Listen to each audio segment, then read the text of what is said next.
दोस्तों नमस्कार। ताकत चाहिए तो कीमत तो चुकानी पड़ेगी, और अगर ताकत इंपोर्ट की जा रही हो तो फिर उसकी एवज में बहुत कुछ देना पड़ जाता है। भारत की अपनी आर्थिक परिस्थिति एक वक्त इतनी डगमगाई कि भारत को अपना सोना गिरवी रखना पड़ा। भारत की आर्थिक स्थिति एक वक्त इतनी डगमगाई कि समाजवाद दरकिनार किया गया और भारत में बाजारवाद आ गया, वह भी आर्थिक बाजार सुधार के जरिए। लेकिन वो दौर अलग था। उस दौर में जो पूंजी भारत को चाहिए थी, उसकी एवज में कुछ पॉलिसीज को भारत में लागू किया जा रहा था। उस दौर में वर्ल्ड बैंक और आईएमएफ के जरिए पैसा आ रहा था, भारत कर्ज ले रहा था। लेकिन आज की तारीख की परिस्थिति शायद बिल्कुल अलग है, और भारत तो विकसित होने की राह पर है। और इस विकसित होने की राह में ही शायद हमारे पब्लिक सेक्टर को खत्म करने की सोच है। मोनेटाइजेशन और प्राइवेटाइजेशन का बोलबाला है, लेकिन अब बात उसके आगे की है। और उसके आगे की बात में यह कोई नहीं जानता है कि आने वाले वक्त में भारत के भीतर किसान कितना बचेगा, जब दुनिया के बाजार से, और वह भी अमेरिका से, सस्ते में खेती का सामान आने लग जाएगा, यानी अनाज आने लग जाएगा। तब भारत के भीतर किसानों की स्थिति क्या होगी, कोई नहीं जानता है। लेकिन बात अब एक कदम और आगे की हो गई है। भारत डिजिटल हो चला है, और डिजिटल के आश्रय डिजिटल इकोनॉमी की जरूरत क्या भारत को पड़ने लगेगी।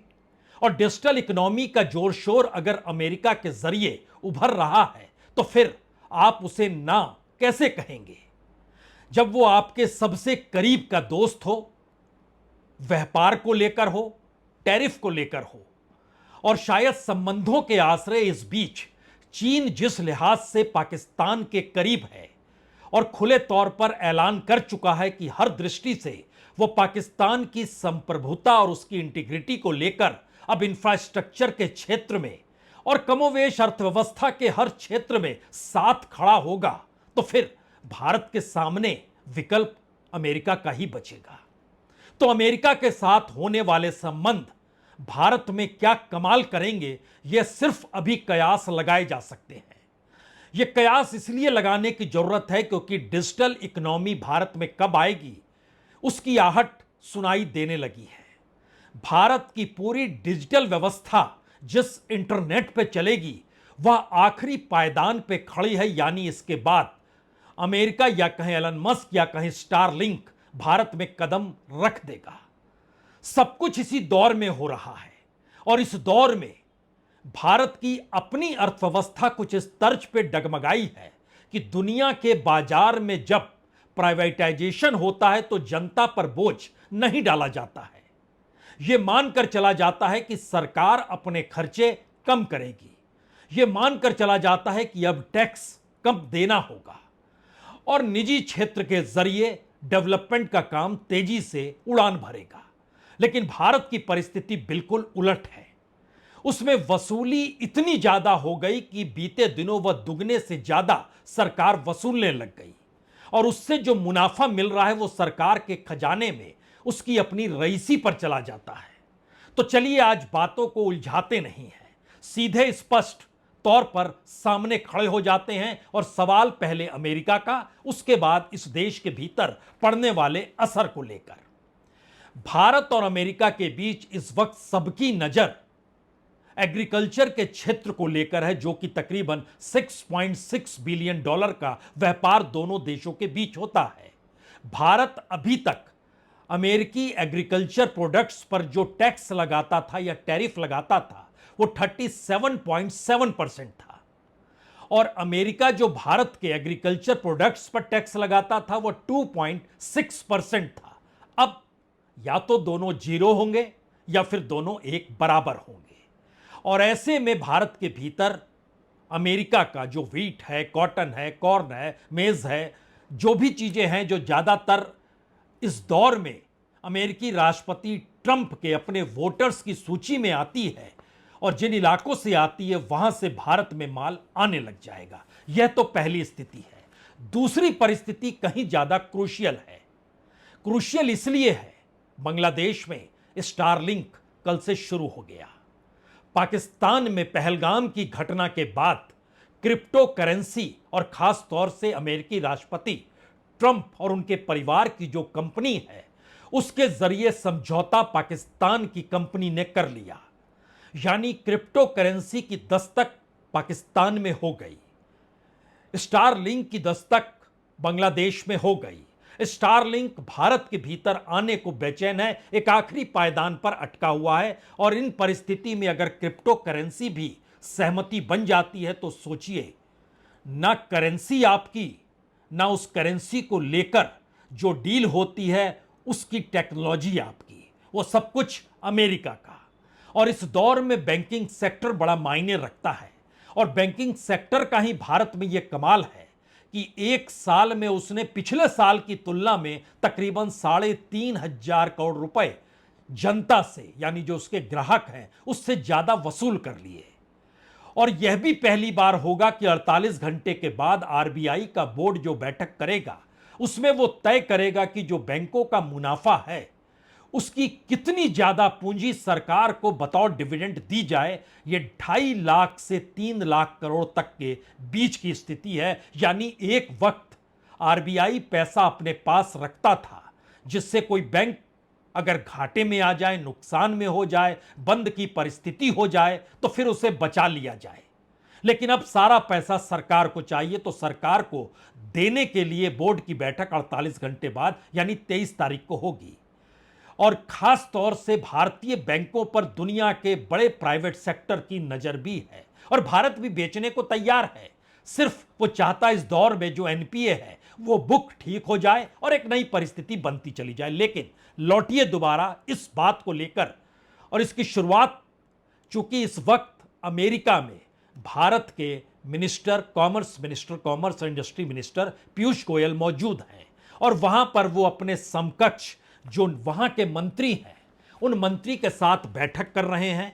उनका नाम है पीयूष गोयल के साथ हावर्ड लुटनिक, जो कि अमेरिका के सेक्रेटरी ऑफ कॉमर्स हैं।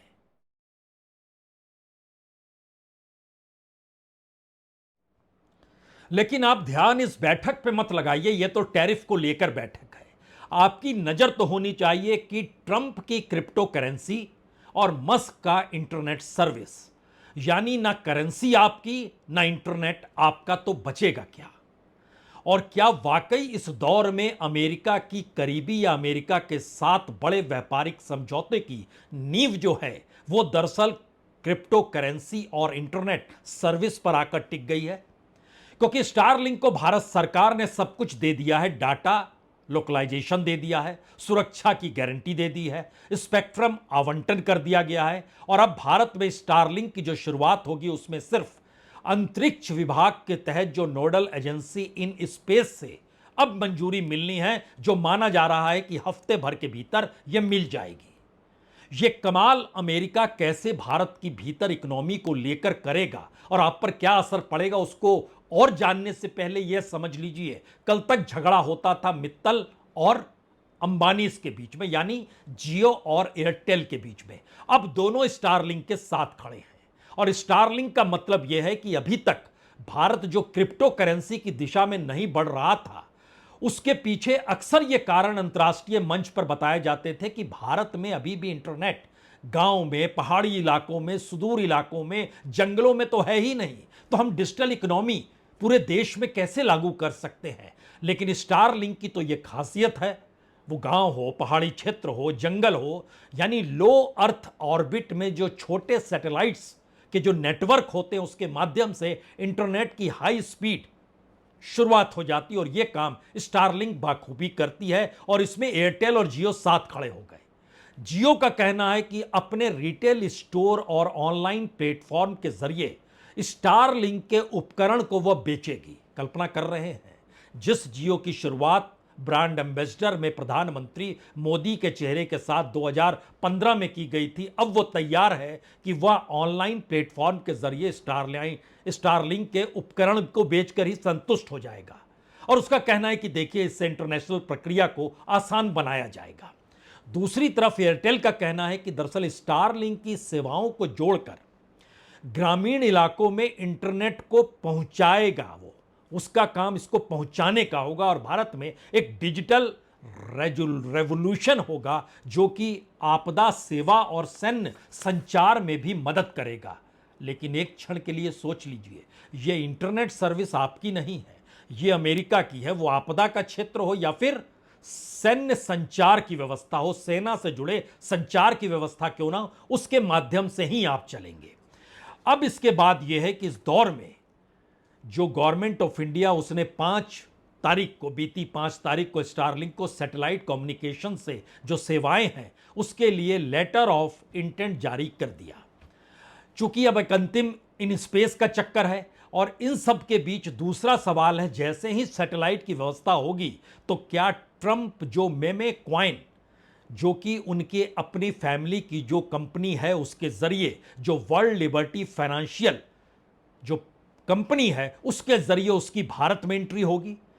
क्योंकि पाकिस्तान के साथ एंट्री इसलिए बड़ी मौजू इस दौर में कही जा सकती है कि बाकायदा पाकिस्तान के प्रधानमंत्री शहबाज शरीफ हों या फिर सेना अध्यक्ष मुनीर ही क्यों ना हो, दोनों से मुलाकात और बातचीत किसी दूसरे शख्स से नहीं की, ट्रंप की फैमिली के मेंबर उनके बेटे ने की। और Trump media and technology group new crypto exchange जो है उसके जरिए वहां पर पाकिस्तान में एक नई कंपनी को डेवलप किया गया और उस नई कंपनी के साथ एक झटके में WLF यानी वर्ल्ड लिबर्टी फाइनेंशियल ने समझौता कर लिया और पाकिस्तान की जो क्रिप्टो काउंसिल बनाई गई, पाकिस्तान क्रिप्टो काउंसिल, यह पहलगाम की घटना के वक्त की पूरी प्रक्रिया है।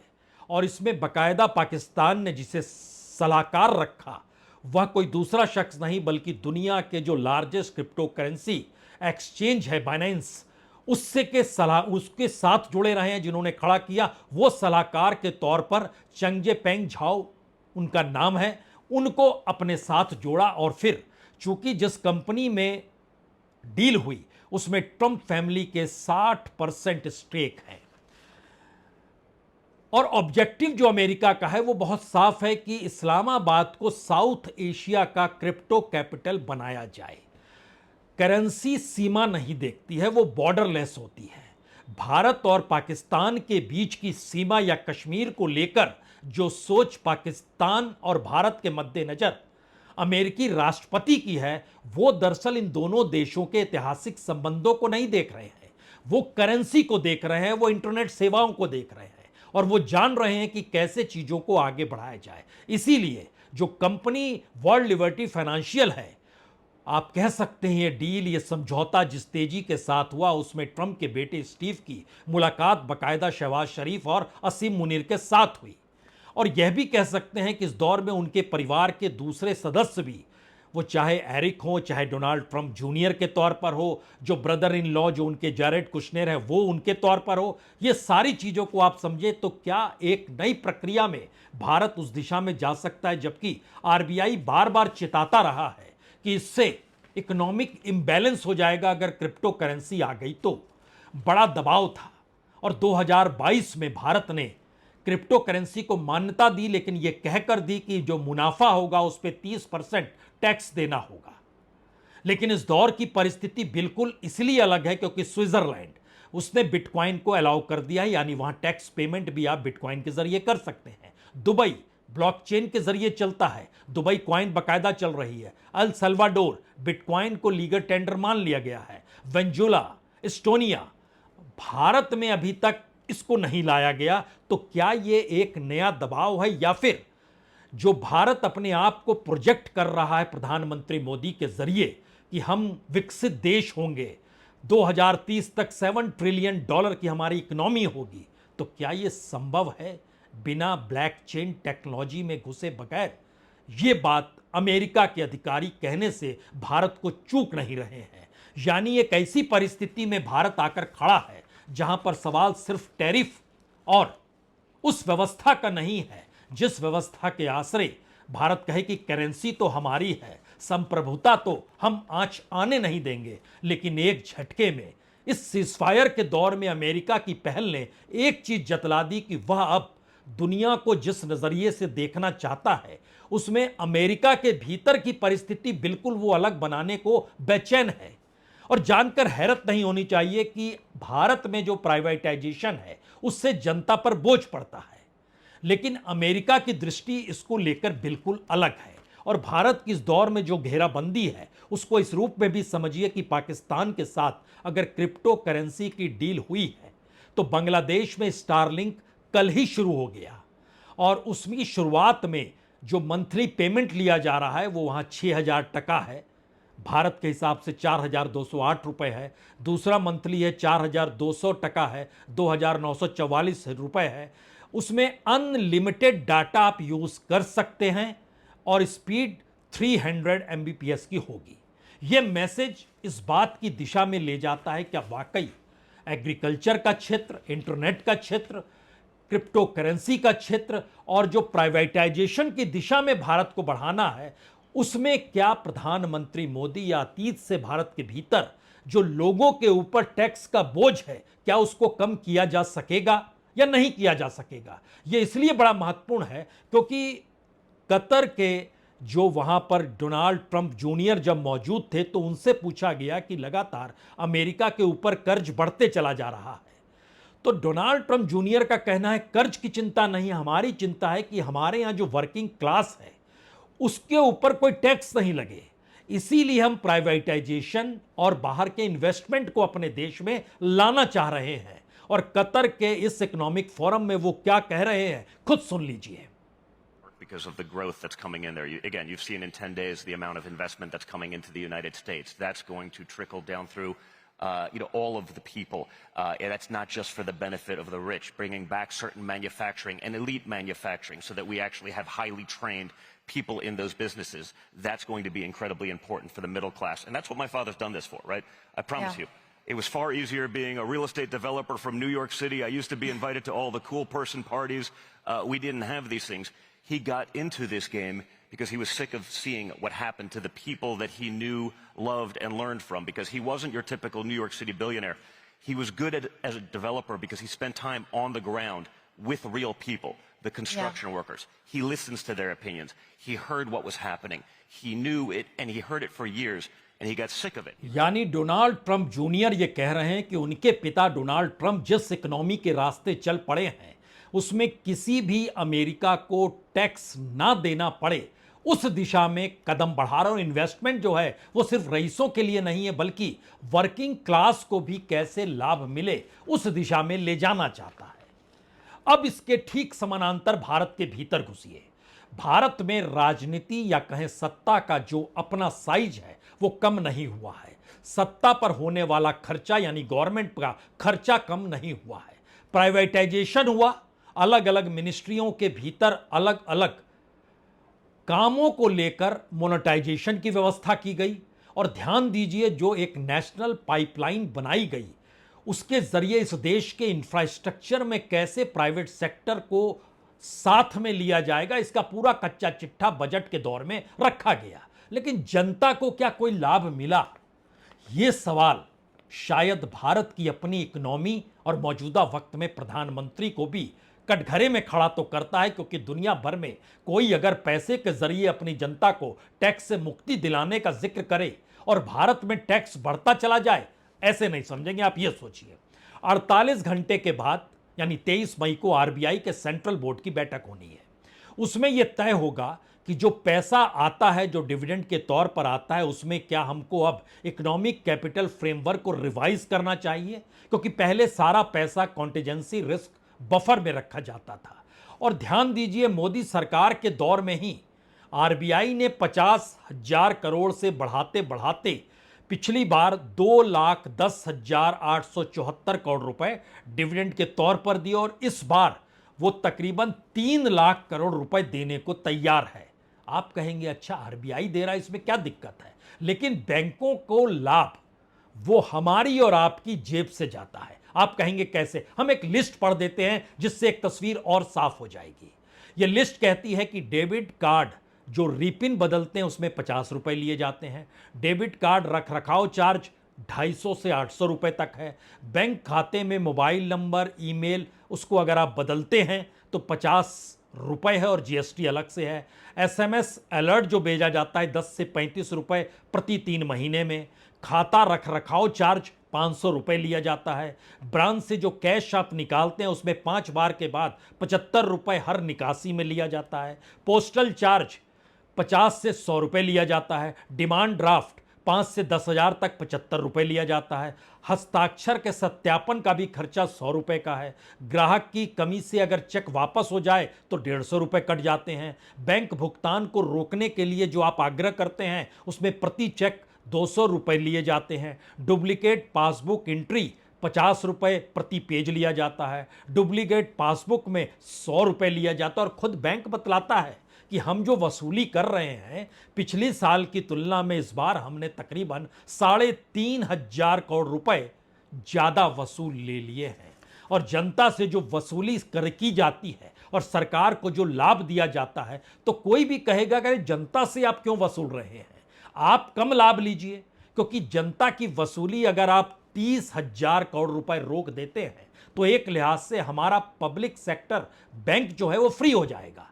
लेकिन सरकार सोचती है कि कल को बैंक अगर प्राइवेटाइज होगा तो प्राइवेटाइज बैंक के जो चार्ज होते हैं अभी से ही पब्लिक सेक्टर बैंक के जरिए इनको उसका मजा तो चखा ही दिया जाए। यानी सिर्फ 30,000 करोड़ रुपए अगर बैंक ग्राहकों से वसूली ना करें तो एक झटके में हर बैंक में काम आपका फ्री में होगा। और सरकार का डिविडेंड जो इस बार 3 लाख करोड़ तक जाने का हो रहा है वो घट जाएगा, 2,70,000 करोड़ जाएगा, क्या फर्क पड़ता है। लेकिन सरकार को पैसा चाहिए और पैसा चाहने के लिए इतने सारे उपाय इस दौर में है। आपकी गाड़ी पे लगा हुआ फास्टैग टैग की जो फीस होती है वो 100 रुपए सबसे ली जाती है। न्यूनतम बैलेंस 200 रुपए होना चाहिए, अन्यथा उस पर भी आपको पैसा देना पड़ेगा। नेट बैंकिंग से रिचार्ज करते हैं तो उसमें आपको 8 रुपए और जीएसटी देनी पड़ती है हर रिचार्ज में। क्रेडिट कार्ड से रिचार्ज करते हैं तो उसमें भी लगभग 1% और जीएसटी लग जाती है। इंश्योरेंस फीस 100 रुपए लग जाती है, दोबारा से टैग जारी 100 रुपए लग जाता है। सिक्योरिटी जमा 100 रुपए करते हैं, स्टेटमेंट 50 रुपए में निकलता है। और इन सब के बीच देश के भीतर बिछता हुआ इंफ्रास्ट्रक्चर जो प्राइवेट सेक्टर के जरिए या पीपीपी मॉडल जिसका जिक्र सरकार करती है, जो टोल है, क्या आप कल्पना कर सकते हैं 2019 में यह सरकार जब चुनाव लड़ रही थी उस वक्त टोल से सरकार को जो पैसा मिला था वो 25,000 करोड़ का था, टोल से पैसा। और आज की तारीख में यानी 2024 का चुनाव बीतने के बाद सरकार के पास यही टोल बढ़कर 70,000 करोड़ का हो गया। और सरकार छाती ठोक कर कहती है अगले चुनाव यानी 2029 में ये हम टोल की वसूली 1,30,000 करोड़ रुपए करेंगे। ये है पूरा डेवलपमेंट मॉडल और ये है पूरी इकोनॉमी का वो कच्चा चिट्ठा जिसमें आपसे वसूली होती है। यहां पर एक सवाल और होना चाहिए, इस देश की सरकार तब कर क्या रही है। आप कहेंगे ये वाकई बड़ा सवाल है, क्योंकि इस दौर में कॉमर्स मिनिस्टर जो पीयूष गोयल अमेरिका में जो टैरिफ को लेकर बातचीत कर रहे हैं, उन्हीं की मिनिस्ट्री से कल ही एक डाटा निकल कर आया और उसमें बताया गया कि भारत का जो 8 कोर इंफ्रास्ट्रक्चर सेक्टर है वह पहली बार 0.5% पे आ गया, यानी 1% से भी नीचे अप्रैल 2025 में। अप्रैल 2024 में यह 6.9% था। यानी इलेक्ट्रिसिटी हो, सीमेंट हो, स्टील हो, फर्टिलाइजर हो, रिफाइनरी प्रोडक्ट्स, तमाम चीजें नीचे चलती चली गई। और इस दौर में सरकार क्या कहती है, आप यह भी जानना चाहते हैं तो जरा इस रूप में समझिए कि दरअसल इस दौर में हमारे देश के वाइस प्रेसिडेंट धनखड़ साहब अक्सर सरकार के बचाव में निकलते हैं। तो देश की इकोनॉमी को लेकर वो भाषण देते हुए कहते हैं कि देखिए हमारी इकोनॉमी इसलिए डामाडोल है क्योंकि युद्ध की परिस्थिति, और युद्ध की परिस्थिति में आप अपनी इकोनॉमी और अपने डेवलपमेंट को नहीं देख सकते हैं। तो यानी युद्ध की परिस्थिति, राष्ट्रवाद की कालीन और इन सब के बीच इकोनॉमी ना देख पाने का दर्द खुद सुन लीजिए वो क्या बोल रहे हैं। Economic development cannot take place if we have war-like situations. Peace is fundamental to growth and development. Peace comes from strength in security, strength in economy, strength in development, and deep commitment, unflinching commitment, unqualified commitment to nationalism. यानी इस देश की economy, इस देश का development शांति काल में ही संभव है, और शांति काल बगैर अमेरिका के साथ खड़े हुए आ नहीं सकता है, क्योंकि अमेरिका इस दौर में भारत के साथ अगर खड़ा होता है तो फिर व्यापार समझौता और बड़े व्यापार समझौते के तहत करेंसी तक का समझौता, इस स्थिति में भारत क्या वाकई आकर खड़ा होने को तैयार है? बातचीत तो चल रही है, और बातचीत का स्तर इस दौर में शायद युद्ध से ज्यादा व्यापार की जरूरत है। यानी जो धनखड़ साहब कर रहे हैं कि देखिए युद्ध होगा तो बड़ा मुश्किल है इकोनॉमी संभालना, अमेरिका कह रहा है इकोनॉमी संभाल लीजिए, युद्ध खुद संभल जाएगा। अब इस परिस्थिति में भारत फंसा हुआ है।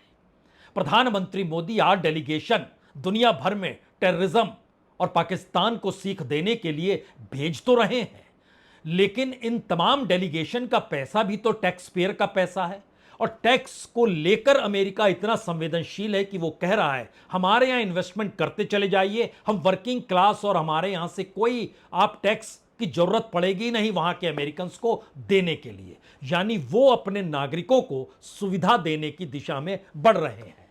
भारत युद्ध और शांति के बीच वसूली कैसे ज्यादा हो, सरकार के ऊपर जो पैसा खर्च होता है वो और बढ़ता चला जाए, क्योंकि फ्री में तो इस दौर में 52-53 सांसद नहीं जाएंगे, हवाई जहाज से जाएंगे, यात्रा करेंगे, वहां जाके रुकेंगे, भोजन पानी भी होगा, वो चाहे वहां के एम्बेसडर के साथ रुके, वहां के दूतावास में रुके, होटल में रुके, खर्च तो होगा ही ना।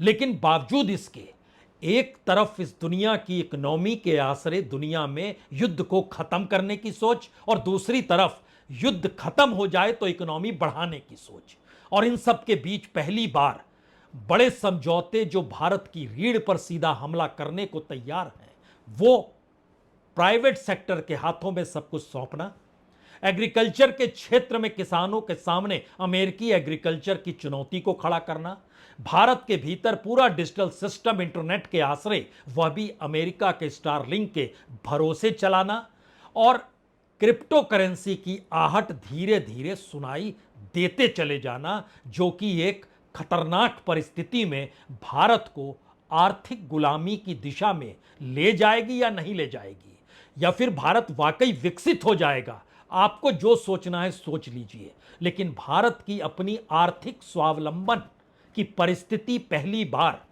दांव पर है, यह तो आप मान लीजिए। बहुत बहुत शुक्रिया, बहुत बहुत शुक्रिया।